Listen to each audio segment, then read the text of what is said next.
to talking about all night. Are you feeling a little blue, a lot blue? I know a lot of us during this time of year can have seasonal depression. Well, it is no secret that the rates of depression and anxiety have soared during the past few years. In fact, the World Health Organization says that during the pandemic, worldwide rates increased by 25%. But two new studies offer an intriguing thought. Could bacteria in your gut be to blame, or at least? Joining us now to talk about this is Jack Gilbert, a microbiologist from University of California, San Diego. All right, so Jack, before we dig in here, I want to clarify these studies from the journal Nature Communications only found association, not a cause and effect. But that said, look, for years I've been hearing about gut health. I have some people in my family who are like super healthy, and I always like shrugged it off, like gut health, you know, what, that's so out there. But now there's more and more studies supporting that there's a direct connection between potentially between gut health and diseases beyond depression, including obesity, arthritis, diabetes, and several cancers. So it's not so far-fetched, is it?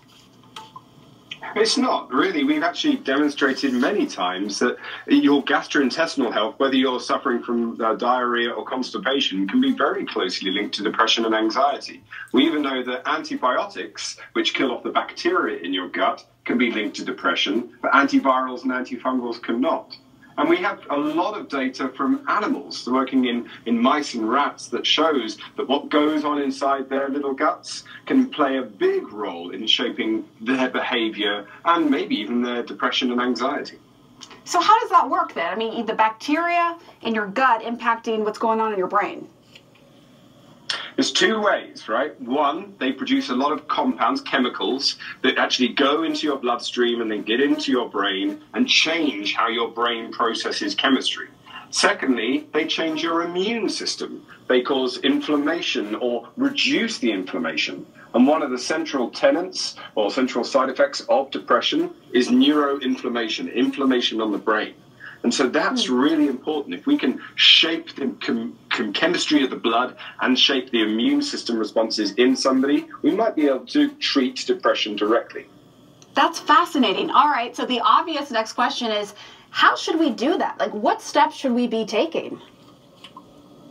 Well, there's two ways, and these two studies are the vanguard of a number of other studies that have come out in the past, and new studies that are coming out and haven't yet been published, which suggest that people who are depressed are missing certain bacteria that have certain functions that play a critical role in maintaining mental health.